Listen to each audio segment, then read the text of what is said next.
जय नाना.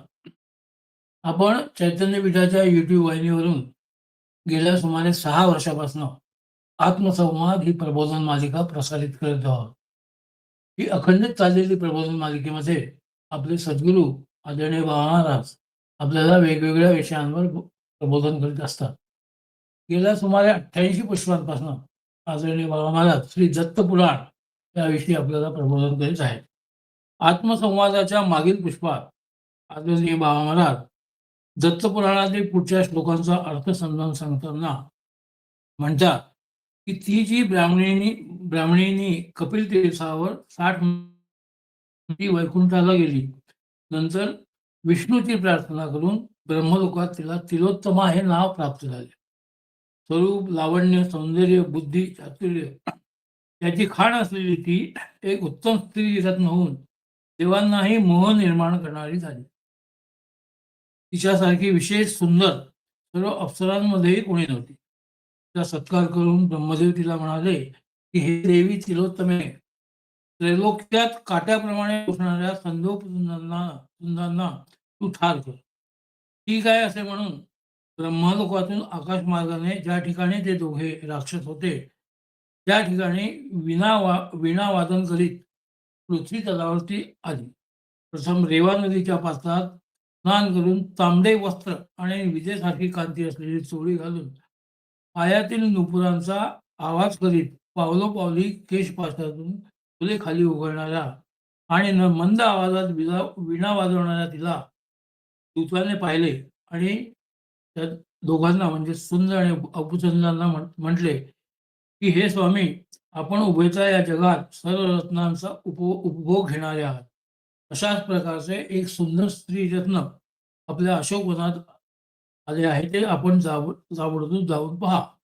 ते ऐकून सुंद आणि उपसुंद दोघेही राक्षस मद्यपानासह अन्नाधिकारचा त्याग करून स्त्रीरत्न अशा तिलोत्तमेकडे गेले. पूर्वी शरीर भिन्न असूनही एक अंतःकरण असलेले दोघे तिला पाहताच मुग्ध होऊन तिला भिन्न मनोवृत्तीचे झाले. हे बंधो थांब, ही सुंदर तरुणी माझीच पत्नी होऊ दे, तर हे आर्या हिचा त्याग कर, असे ते एकमेकांना परस्परांना बोलून माजलेल्या हत्तीप्रमाणे दोघे एकमेकांना गदेने प्रहार करू लागले आणि एकमेकांच्या प्रहाराने ते दोघेही त्या क्षणी मरण पावले. अशा प्रकारे देवांचे कार्य करून ती तिलोत्तमा पुन्हा ब्रह्मलोकाला गेली. ब्रह्मदेव तिचा सत्कार करून तिला म्हणाले, तू सूर्यमंडळात वास्तव्य कर. अनेक प्रकारचे भोग भोगून तू सूर्यासह संचार कर. हे शुभे, तुला अकल्प ब्रह्मसायुज्याचा प्राप्त हो. अशा प्रकारे ती तिलोत्तमा सूर्यलोकाला गेली. प्रायश्चित्तादी केल्यामुळे तिलोत्तमाला असे फळ मिळाले. तर मग देहाचे लालन करण्याचा काय उपयोग? इथे श्री दत्तपुराणातील कर्मकांडातील सातव्या अष्टकाचा पहिला अध्याय समाप्त होतो. 7व्या अष्टकातल्या दुसऱ्या अध्यायात महाराज सांगतात की जे प्राणद्रव्य यांची इच्छा त्यागतात आणि मनासह इंद्रियांना जिंकतात तेच परमपदाला पोहोचतात. राजा पूर्वी घडलेला वृत्तांत आहे. पूर्वी नैषद नगरात हेमकुंडल नावाचा एक कुलशीलवान वैश्य होता. शेती, गोपालन व व्यापार करून संपन्न झालेला होता. कुबेरासारखा असूनही तो सच्चरित्र होता. गायी, म्हशी, घोडे, दासदासींनी युक्त असलेला तो धनधान्याने संपन्न होऊन धार्मिक वृत्तीने वागून दान करीत खोटे न बोलता निरनिराळ्या उपायांनी त्याने 8 कोटी सुवर्णमुद्रांचा संचय केला. अशा प्रकारे धन संपन्न झालेल्या वैश्याने आयुष्य हे क्षणभंगूर आहे हे जाणून स्वतः धैर्याने मिळवलेल्या द्रव्याचा 6वा भाग खर्च केला. पाणी नसलेल्या ठिकाणी विहिरी, सरोवरे बांधली. तसेच शिवमंदिर, विष्णू मंदिर, नाना प्रकारची उद्याने, फुलांच्या बागा त्याने तयार केल्या आणि सूर्योदयापासून सूर्यास्तापर्यंत अन्नदान केले. तसेच जाणता अजाणता केलेल्या पापांच्या नाशासाठी त्याने प्रायश्चित्त देखील घेतले. वेद, ब्राह्मण आणि अतिथी यांचा सत्कार करीत त्याने धनधान्यांनी संपन्न असलेले घर स्वतःच्या दोन्ही मुलांच्या स्वाधीन केले व तपश्चर्येसाठी वनगमन केले. त्या ठिकाणी विष्णूची आराधना करून भक्तीने विष्णू स्वरूपी चित्तवृत्ती झालेला तो क्षुद्र देहाचा त्याग करून स्वतःच्या पुण्याने पवित्र विष्णू लोकाला गेला. त्या वैश्याचे श्रीकुंडल आणि विकुंडल नावाचे 2 उद्धट पुत्र होते. मिळालेल्या द्रव्याने ते अहंकारी बनले आणि दुष्ट, दुराचारी आणि व्यसनाधीन बनून वृद्ध आईच्या बोलण्याकडे दुर्लक्ष करून परस्त्रीवर आकृष्ट झाले व शेकडो वेश्यांशी आणि शूद्र बोलण्यास तत्पर झाले. रथ, घोडे, हत्ती यांच्याशी क्रीडा करीत मद्य मासाचे सेवन करू लागले. अशा मार्गाने वडिलांचे सर्व धन त्यांनी उधळून टाकले. त्या दोघांनी दान दिले नाही, तसेच केव्हाही देव ब्राह्मणांची पूजा देखील केली नाही. पुढे ते निष्कांचन झाले. नंतर दुःखी झालेले ते दोघे दरिद्री झाले व त्यामुळे स्वजनांनीही त्यांचा त्याग केला. राजाच्या भीतीने गावाबाहेर त्या दोघांनी चोरी करण्यास प्रारंभ केला. वनात राहून भिल्लांचे सहकार्य मिळवून धनुष्यबाणांनी प्राणी पक्षी मारून त्यांचे मांस खाऊन रस्त्यात वाटसरूंना त्रास देऊन ते तेथेच राहू लागले. नंतर एकदा एका वाघाने पापी असलेल्या मोठ्या भावाला मारले व दुसरा सर्पदंश होऊन मेला. तेव्हा यमदूतांनी त्या दोघांना पाशाने बांधून सत्वर यमापुढे नेले. यमधर्माने चित्रगुप्ताशी विचार विनिमय करून सेवकांना सांगितले, मोठ्याला रवरव नरकात पाठवा आणि धाकट्याला ताबडतोब स्वर्गात पाठवा. त्याप्रमाणे दूतांनी तसे केले. जाण असता धाकटा मुलगा म्हणाला, हे दूत हो, आम्ही दोघे एकत्र पित्याचे, सारखे समान क्रिया करणारे, समान मृत्यू आलेले असूनही आम्हा दोघांना भिन्न गती कशी? दूत म्हणाले, ज्याप्रमाणे एका झाडावर अनेक पक्षी रात्री विश्रांती घेतात आणि दिवसा वियुक्त होतात, त्याप्रमाणे परतंत्र असलेले हे जीव आहेत. त्यांनी जे जे कर्म केले आहे ते त्यांना भोगलेच पाहिजे. परतंत्र होऊन ते स्वतः केलेले कर्म भोगतो. दुसऱ्याचे फळ कधीही भोगत नाही. जीवाच्या सुखदुःखाचे कारण कर्मच आहे. बंधाला कारण कर्म आहे, तर मोक्षाला कारण निष्काम कर्म आहे. आदरणीय महाराज इथे म्हणाले, की हा जो कर्माचा सिद्धांत सांगितला आहे, त्यावरून उपनिषदातले एक सूत्र माझ्या लक्षात आले. उपनिषदात एका ठिकाणी असे सांगितले आहे, की मनएव मनुष्याणाम कारण बंध मोक्षतो. मन हे मनुष्याच्या बंधाला व मोक्षाला कारणीभूत आहे. विषयांच्या अधीन असतं तेव्हा ते बंधनात असतं असं समजायचं. विषयातून मुक्त झालं तर ते मुक्त आहे. जणू काही हेच सूत्र मन, विषय आणि कर्म हे विषय एकमेकांशी जोडलेले आहेत. त्यातला मूलभूत भाग आहे कर्म. वृत्ती कर्मानुसारिणी. वृत्ती ही मनाची अवस्था आहे. माणसाची जशी वृत्ती असते तसा तो कर्म करतो व कर्माचा परिणाम भोगतो. पण विशेष म्हणजे प्रत्येकजण आपल्या कर्माचे फळ भोगतो. हा सिद्धांत गीतेतही आला आहे. तो महाराजांनी इथे सांगितला आहे. असे सांगून आदरणीय महाराजांनी आपल्या प्रबोधनाला इथे विराम दिला. मी त्यांना विनंती करतो की त्यांनी आजच्या प्रबोधनाला सुरुवात करावी. नमस्कार.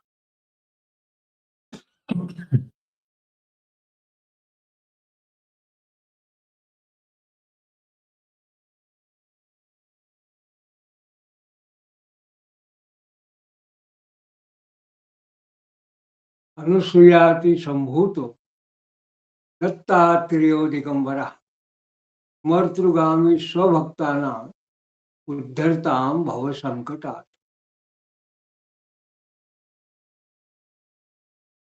मागल्या पुष्पात आपण त्या विशिष्ट 7व्या अष्टकातल्या दुसऱ्या अध्यायामधल्या 29व्या श्लोकामध्ये तेव्हा एक विशेष प्रश्न या कुंडलाच्या मुलानं उपस्थित केला.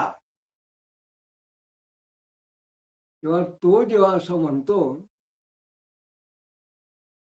की कर्मविषयक जे सिद्धांत आहेत त्याप्रमाणे हे दोघं बंधू जे होते, एक जण नरकात गेला, एक स्वर्गात गेला. त्यातल्या त्या धाकट्या भावाला अशी पृच्छा झाली की नेमका दोघांनी बरोबरीने कर्म केलं असताना, दोघेही चौर्य कर्म करत होते, दोघांनी बरोबरीने जे काही करायचं कृत्याची सगळी कृत्य केली, पण नेमकं असं का व्हावं, त्याविषयी जेव्हा उहापोह केला. मग या जेव्हा धाकट्या भावाने देवदूतांना विचारलं, तो त्या देवदूतांनी जेव्हा उत्तर द्यायला सुरुवात केली किंवा त्यांनी जो प्रश्न केला होता तो प्रश्न आपण मागे बघितला, त्याचं उत्तर देताना त्या देवदूतांनी त्याला असं म्हटलं की तात त्वया कृतं पुण्यम तेन स्वर्गस्तवोचिताः त्वद्भ्रात्रा विहितं पापं गतस्तेन सुदुर्गतीम. अरे बाबा, तू पुण्य केलं आहे त्यामुळे तुला स्वर्ग योग्य आहे. तुझ्या भावानं पापाचरण केलं त्यामुळे तो दुर्गतीला, म्हणजे विशेष दुर्गतीला असं नरकाला गेला. तेव्हा हा जो विकुंडल आहे हा असं म्हणतो, तच्छ्रुत्वा आश्चर्यमापन्नो विकुंडल उवाच तात भो दूता परिपृच्छामि संचयो मे महानयन. म्हणजे ते ऐकून आश्चर्यचकित झालेला निकुंडल त्यांना असं म्हणाला की मला एक मोठा संशय आहे. परिपृच्छामि संशयमे महानयम. मला एक मोठा संशय आहे. काय संशय आहे?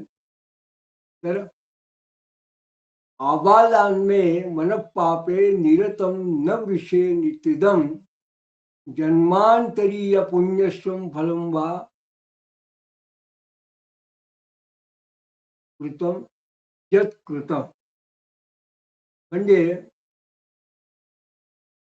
लहानपणापासून माझं मन पापात बुडालेलं आहे. आबाल्यन्मे मनपापे निरतम. लहानपणापासून माझं मन जे पापात बुडालं आहे, धर्मात नव्हे, हे फल दुसऱ्या जन्मातील पुण्यातलं आहे काय ते सांगा. आणि याला स्वर्ग मिळाला. तर तो म्हणतो, यदि प्राक्तनजम पुण्यम तही पापस्य कापती गती अत्रैव चेत कृतम किम तन्न जाने कृतम मुक्तिम. जर मी केलेल्या पूर्वकर्माचं फळ असेल तर पापाची गती काय, तर इथेच मुक्ती देणारे कर्म केले असेल तर ते मलाही माहित नाही. ते मला जर कर्म माझा माहित नाही ते मला सांगा. आणि मग तो म्हणतो, ज्येष्ठ भ्राता तुथे वाहन मुभो पातकत्परो तयोर्मे स्वर्ग हे तुक्क कृपया भूत साधवाहा. ज्येष्ठ बंधू जसा तसा मी, आम्ही दोघंही पाप काढण्यास तत्पर होतो. त्यामध्ये मला स्वर्ग देण्यास कोणतं कारण आहे ते हे सज्जनो कृपा करून सांगा. दूत असं म्हणतात, दूता उचू शृणुध्वार्या त्वया यत् तु सुकृतं कृतं जानीमो निखिलं तत्त्वं लुप्त ज्ञानं न वेचितात. देवदूत असं म्हणाले, हे श्रेष्ठा, तू जे पुण्य केलेलं आहे ते ऐक. आम्ही सर्व काही जाणत आहोत.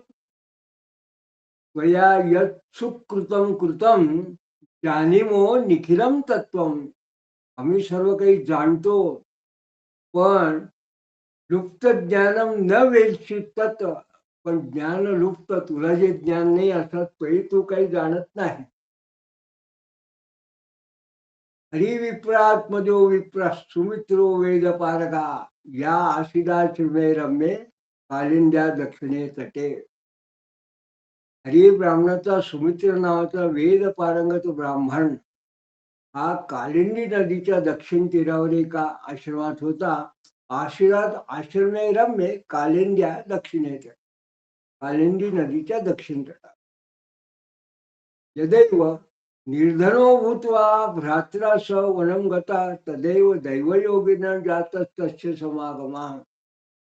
जेव्हा निर्धन असताना तू हवस वनात गेला तेव्हा दैवयोगाने त्याच्याशी तुझा संबंध आला. आणि सताम साप्तपदी मैत्री पुनानुत्तरात्तरावधात दैवे हे भववंदनो किम पुण्य दीर्घान काळजा. सज्जन लोकांची 7 पावलांची सुद्धा मैत्री फार मोठ्या पापापासून उद्धरते, तीच फार मोठ्या काळापर्यंत झाल्यास संसार बंधना नष्ट करण्यास का समर्थ होणार नाही? मग प्रथम तेन सच्छन्ते जातं दैवाद्वनान्तरे तत्संगेन त्वया चीर्ण माघस्नान दिवारता. यमुना पुण्यपानी ये सर्वा गौदाहरी वरे पाप प्राणाशण्याखेतून सुतीर्थे लोकमंगले. की योगायोगाने दुसऱ्याही वनात त्याच्याशी तुझी मैत्री झाली, त्याच्या सहवासाने, त्या हरीच्या सहवासाने, त्या ब्राह्मणाच्या सहवासाने 2 वेळा तू माघस्नान केलं.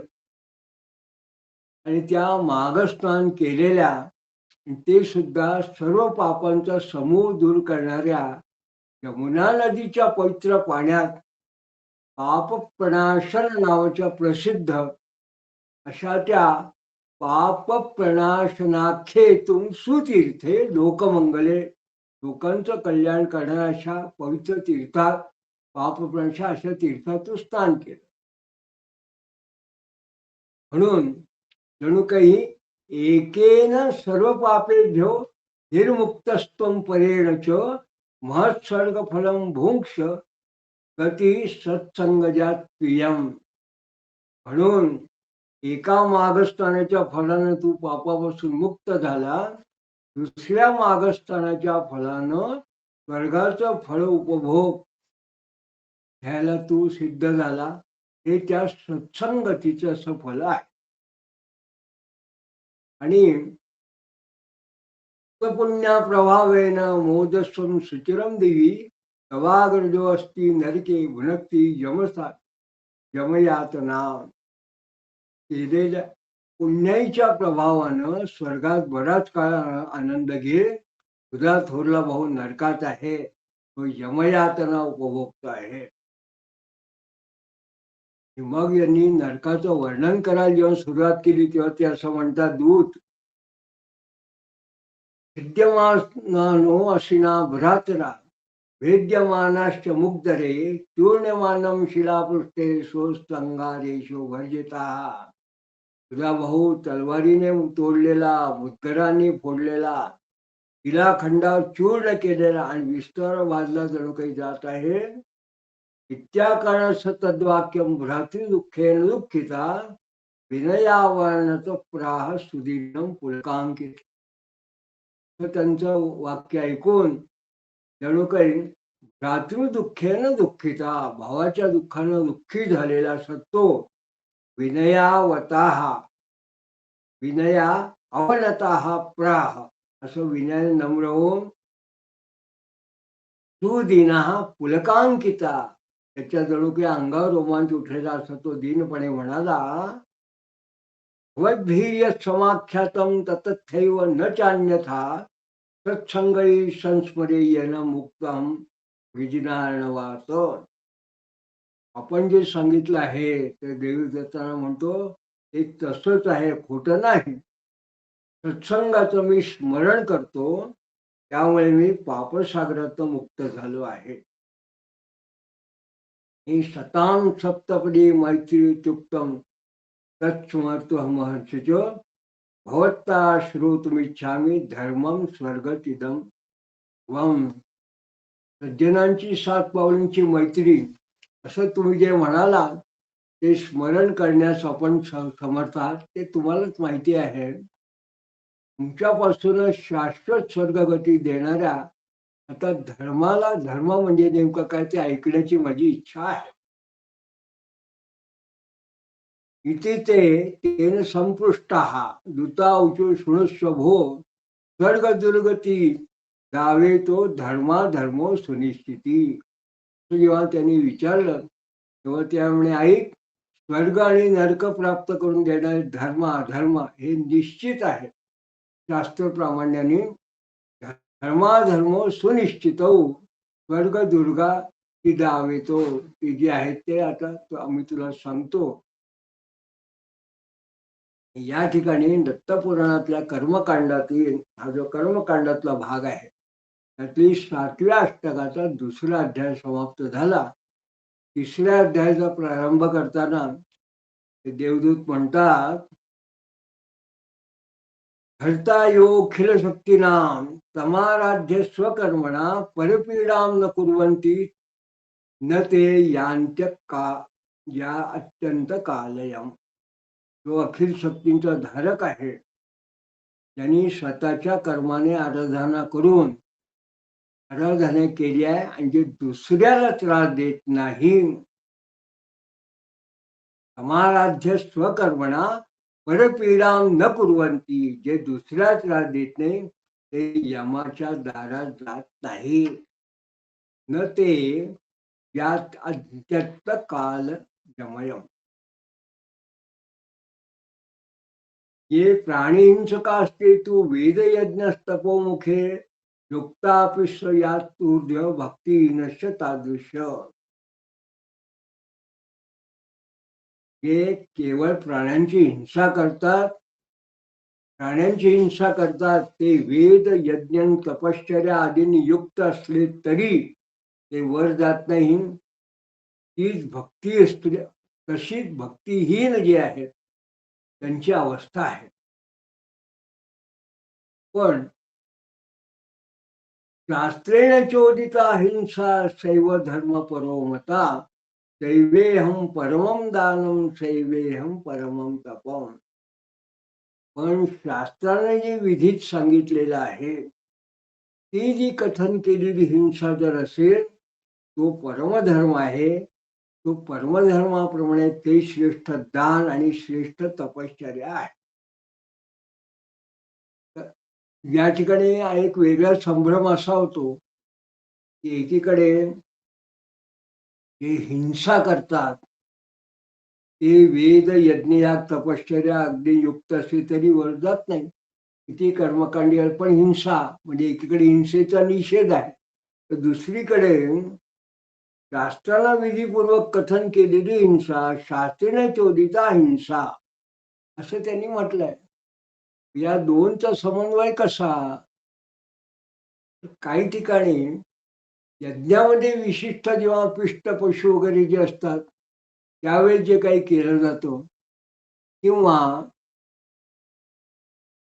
वैश्वदेवादी तंत्रामध्ये चिल्ली पल्ली वगैरे आपण जेव्हा असं म्हणतो की या ठिकाणी चूल आहे, दळण कांडण करताना ती जी घट्टी असते त्याचं असतं, या ठिकाणी इरसुणी असती, या ठिकाणी कृमी वगैरे असे जे असतात ते जे शुद्धी करतो ती एक प्रकारची हिंसा असते, पण ती वेदोक्त आहे, शास्त्राप्रमाणे आहे. पण ती वैश्वदेव कशा करता करायचा, तर हे जे कृमी वगैरे आहेत त्यांच्यापासून आपल्याला शुद्ध करण्याकरता. मग अशा वेळेस काय ज्या वेदोक्त शास्त्राधाराने असतील हिंसा, त्या हिंसा ज्या आहेत त्याला हिंसा म्हटलेलं नाही. हे या ठिकाणी महत्वाचं आहे.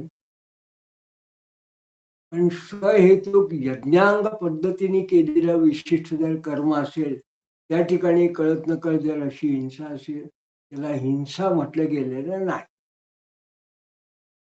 मशकान मत कुणान दंशान्यू कादीन पीडकानपी आत्मोपमन्येन येवंती ते नरा धर्मशीलिना.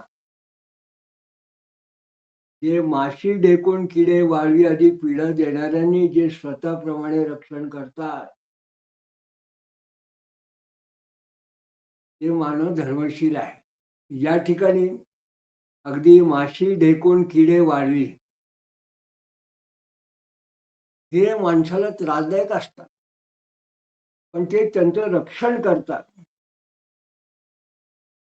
हे सुद्धा धर्मशील म्हटले गेले आहे. या ठिकाणी अहिंसा हा जो भाग आहे हा महत्वाचा सांगितलेला आहे. पण काही मंडळी अशा पद्धतीने त्यांची सुद्धा हिंसा होऊ नये असा विचार करतात. त्याला सुद्धा या ठिकाणी प्रमाण सांगितले की ती सुद्धा हिंसा ते करत नाही, ते धर्मशीलच आहे. सप्तांगारमयम मार्गम दुर्गा वैतरणीम नदीम दुर्गती नैव पश्यन्ति कृतांत चापिते नरा. आणि असे जे धर्मशील मानव आहे ते अगदी सप्तांगारमयम मार्गम, आपल्याला निखाऱ्याचा मार्ग दुस्तर वैतरणी नदी किंवा दुर्गती आणि यम यांना सुद्धा यांचा विचार करत नाही, ते त्यांच्या पद्धतीने धर्माचे आचरण करत असतात. ते लोक सुद्धा एक प्रकारे धर्माचरण करतात, म्हणून जणू काही त्यांचं जे कर्म आहे ते त्यांना स्वर्गात नेणार असतं धर्माचरण. पण ये इंस्त्रा प्रेत्यते अन्योन्यम, ते अन्योन्यम आदयंतो अन्योन्य घातिनाः पदस्त्री जनार्तारो नरकम यांती दारुणम. पण जे क्रूर जवळ येऊन परस्परांवर आघात करतात, जणू काही एकमेकांना खातात, परक्याचं धन आणि स्त्रीचं अपहरण करतात, ते भयात ते मात्र नरकाला जातात. आणि असे जे लोक आहेत, विशेषतः ये हिंसती भूतानी जीवनार्थ परत्रते समांश भोजन अत्यंतम विलक्षणते वा त्रिपूयपाहा. जे स्वतःच्या आहारासाठी जीवनासाठी प्राण्यांची हिंसा करतात, ते जणू काही परलोकात जाताना स्वतःच मांस खाणारे आणि रक्तबो प्राशन करणारे अशा अशा पद्धतीने त्यांना त्या यातना भोगाव्या लागतात.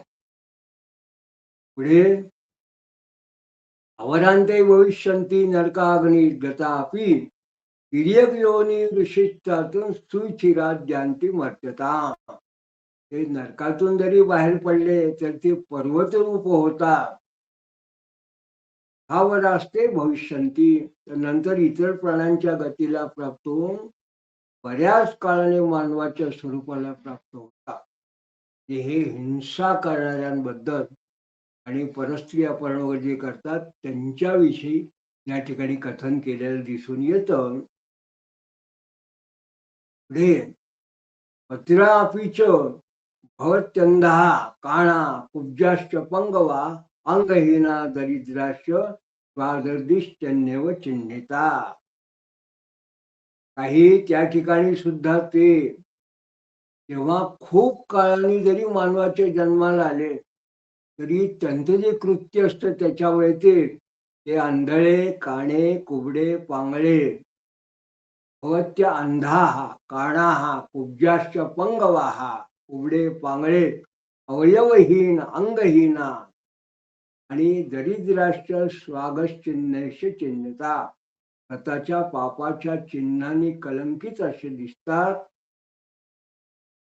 म्हणून या ठिकाणी उपदेश असा केला आहे ग्रंथकारांनी,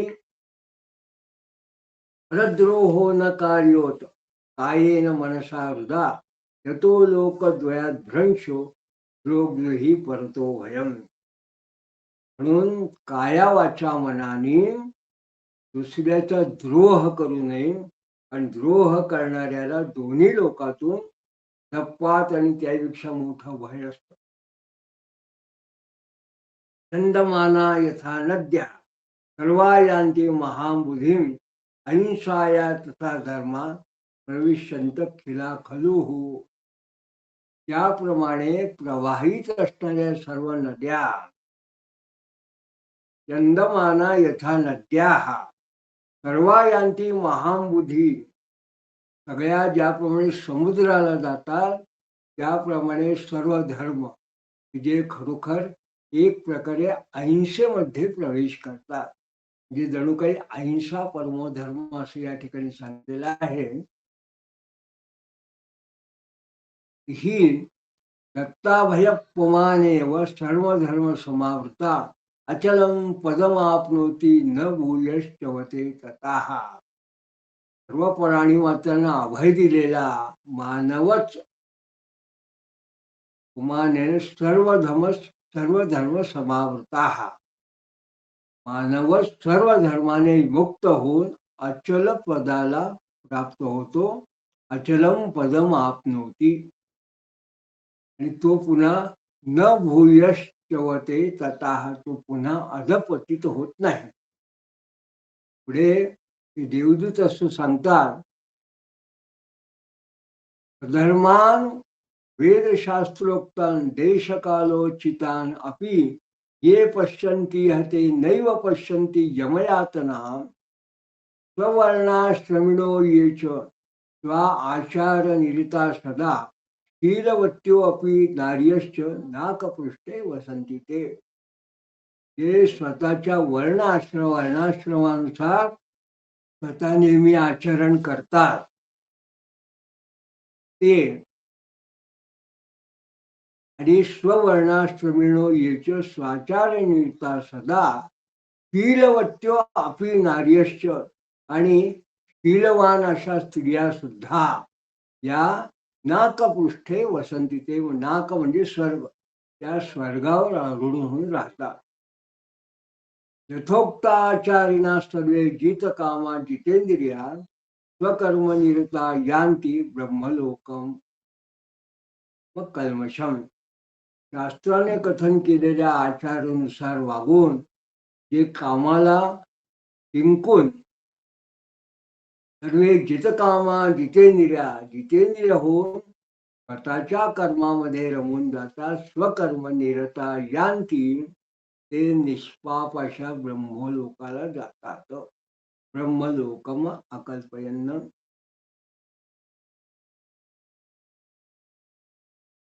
हे वाक्य आपल्याला गीतेची आठवण करून देतं. स्वेषे कर्मण्य निरता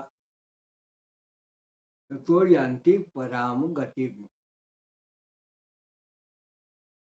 स्वकर्म निरता या ठिकाणी शब्द आहे. म्हणून तो यांती परागती, या ठिकाणी यांती ब्रह्मलोक कल्मषम अशा ठिकाणी वाक्य आहे. भगवद्गीता सांगते स्वेषे कर्मण्य भीयता. जो स्वतः आपापल्या पद्धतीने विशिष्ट कर्माचरण करतो सिद्धी परमो लाभा, त्याला आपापल्या पद्धतीने त्याला सिद्धी प्राप्त होते. तो यांती परांगती हा जो गीतेतला संदर्भ आहे तोच या ठिकाणी आपल्याला दिसतो. सिद्धी लभते नरा, म्हणजे जसं स्वेषे कर्मण्य भीरता, जो आपापल्या विशिष्ट आचरण पद्धती जर व्यवस्थितपणे राहिला तो त्याला सिद्धी व्यवस्थित जी प्राप्त व्हायची ती त्या पद्धतीने प्राप्त होत असते. आणि एक ठिकाणी त्यांनी म्हटलं तत्व यांती परांगती, तो परागती म्हणजे व्यवस्थित उत्तम लोकांना जातो. ते जणू काही संदर्भ या ठिकाणी यांती ब्रह्मलोकमय ब्रह्मलोक कल्मषम. कल्मष अकल्मषम याचा अर्थ निष्पाप अशा ब्रह्मलोकाला जातात. या ठिकाणी महाराज असं म्हणतात इष्टापूर्तरता येच यदृच्छाला महर्षिता दयान्विता दानशीलास्ते न यांती यमालयम. ते इष्टापूर्तरता येच अपेक्षित लाभात समाधान मानणारे असे आणि यदृच्छा लाभम हर्षिता, आणि मिळेल त्या लाभाने समाधानी आनंदित होणारे असे दयान्विता, असे दयाळू आणि दानशीला असते. जे दानशील असतात ते लोक न यांती यमालयम, ते सुद्धा यमलोकाला जात नाहीत. वेद पाठरता नित्यम ब्राह्मणा ये अग्निहोत्रिणा स्वार्यांती ते अपि भूपाश्चरणे ये मुखी राहता. जे नेहमी वेदाध्ययनात रत असलेले रमलेले आणि अग्निहोत्री असणारे अशी जे ब्राह्मण ये अग्निहोत्रिणा हे लोक स्वर्गात जातात. आणि ते अपि भूपाश्चरणे ये अभिमुखे राहता, आणि जे युद्धात लढताना मारले गेलेले आहेत. तसंच अनाथ गो द्विजाती स्त्रीशे शरणांगत रक्षणे ये मृता धर्म संग्रामे ते न यान्ति यमालयाम. जे अनाथ गाय, गौ, द्विज म्हणजे ब्राह्मण, स्त्री आणि शरणागत रक्षणे आणि शरणागत आलेल्याचं रक्षण करतात. आणि ये मृता धर्म संग्रामे, जे धर्मासाठी आपला जीवन बलिदान करतात, जे धर्मासाठी मेले आहेत, ये मृता धर्म संग्रामे ते न यान्ति यमालयम, ते राजे सुद्धा यमलोकात जात नाही, त्यांना सुद्धा स्वर्गाची इथं प्राप्ती होते. आणि पंगुम दीनांची वृद्धानां रुग्णानां आर्तान भयातुरान ये पुष्णयंतम भयम दत्वा रमन्ते ते चिरंदिवी. म्हणजे पंगू म्हणजे जे अपंग असतील ते, दुबळे, बालक, वृद्ध, आजारी, पीडित आणि भयातुर यांना जे अभय देतात, त्यांचे जे पोषण करतात, ते सुद्धा स्वर्गात जातात. आणि बराच काळपर्यंत ते लोक स्वर्गात राहतात. कामदृष्टा पंकमग्ना ये रुग्णम विप्रंच दुर्विधम उद्धरंती ततो येते नैव यान्ति यमक्षयम. जे चिखलात रुतलेल्या एखाद्या गाईला आणि दुर्दैवाच्या फिरत सापडलेल्या एखाद्या आजारी ब्राह्मणाला पाहून जे त्यांचा उद्धार करतात, ते कधीही यमाच्या घरी जात नाही. तर अशा पद्धतीने या ठिकाणी देवदूत हे विकुंडलाला काय केल्यानं आपल्याला नरक प्राप्त होतं आणि काय केल्यानं स्वर्गाची प्राप्ती होती, असं धर्माधर्माचा कर्मविपाकाचा सिद्धांत या ठिकाणी सांगतात आहे.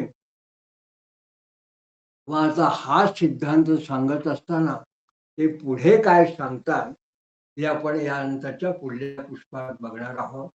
तोपर्यंत अवधूत चिंतन स्तुती गुरु